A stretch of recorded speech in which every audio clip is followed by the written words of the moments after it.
teringat masa kecil saya dulu di kampung. Saya memiliki sahabat yang bertubuh kecil, namun karena keberanian dan kelincahannya, maka sebagai kiper penjaga gawang, bola sulit tembus masuk ke gawangnya. Menonton dia main bola merupakan hiburan tersendiri karena gerakannya terlihat atraktif. Suatu hari saya bertanya kepadanya apa resep suksesnya sebagai kiper. Lalu dia menjawab, saya kan tubuhnya kecil, maka jika ada penyerang mendekati saya memilih maju agar mempersempit ruang tembak.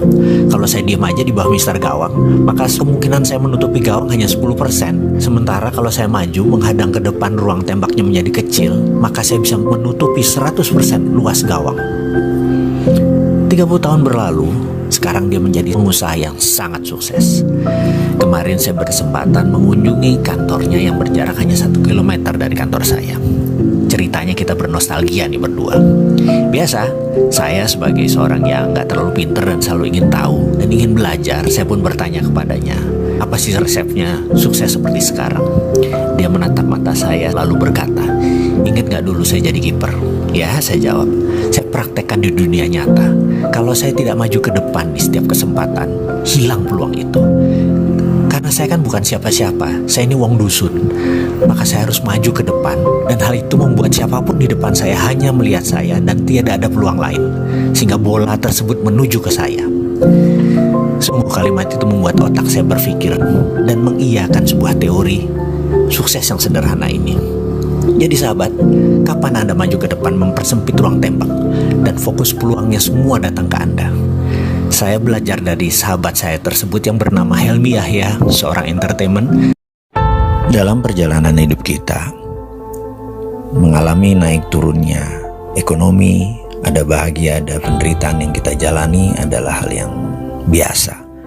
Tetapi apa yang terjadi kalau kita lebih banyak ruginya, lebih banyak buntungnya daripada untungnya? Pengalaman dalam perjalanan kehidupan seseorang seperti itu saya pun pernah merasakan.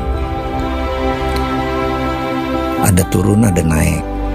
Apa yang disentuh tahu-tahu menjadi emas, dan ada periode apa yang kadang-kadang yang kita sentuh menjadi tai, gagal, rugi, menderita, tidak bahagia, dan lain sebagainya.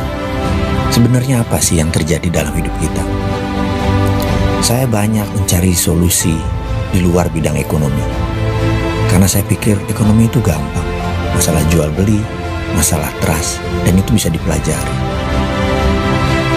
Di luar itu ada yang lebih besar dari ekonomi, ada yang lebih besar daripada sekedar uang, yaitu bagaimana memperolehnya dengan gampang dan konsisten terus-menerus dan membuat kita lebih bahagia, lebih sehat, lebih sejahtera, lebih harmonis.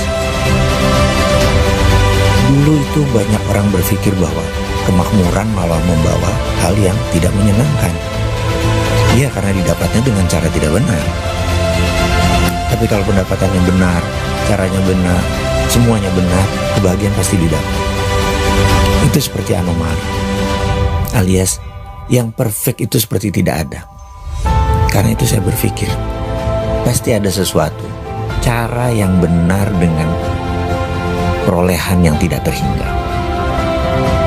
Sampailah saya ke sebuah tempat di Sydney, Australia di tahun 2000, di mana saya selama 7 hari 7 malam mengikuti sebuah workshop.